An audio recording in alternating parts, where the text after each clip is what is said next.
6 months later, Dad finished his treatment. The doctors were cautiously optimistic he was on the mend. I had proven myself as a leader and even received a company-wide innovation award for a new campaign approach. One evening as I was finishing work, Dad came into the home office I'd set up in his spare room. "You know what I was thinking about today?" "What's that?"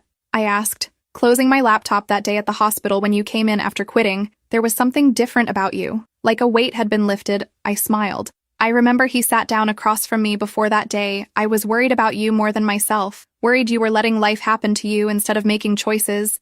It took me getting sick for you to finally put yourself first." Tears pricked my eyes. "I'm sorry it took that long." He reached over and squeezed my hand. "Don't be. We all learn our lessons when we're ready to learn them. I'm just glad you learned this one, while I'm still around to see it."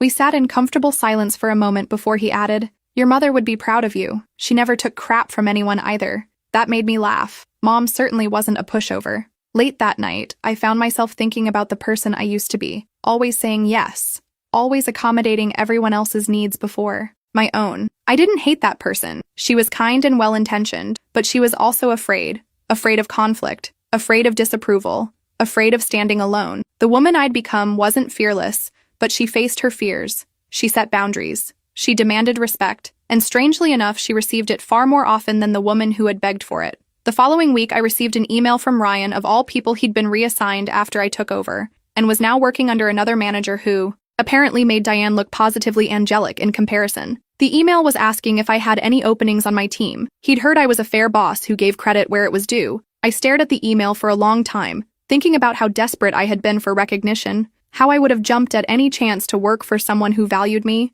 Part of me wanted to ignore the email to let him feel what I had felt, but that wasn't who I wanted to be either. Nice didn't mean being a pushover, but it also didn't mean being vindictive. I replied, offering him an interview, not promising anything, but giving him the chance I wished someone had given me. Dad saw the email over my shoulder as he brought me coffee. "You're a better person than I am," he chuckled. I'd have told him to kick rocks. I laughed. "Maybe I am, maybe I'm not. But I know I can be kind without being a doormat."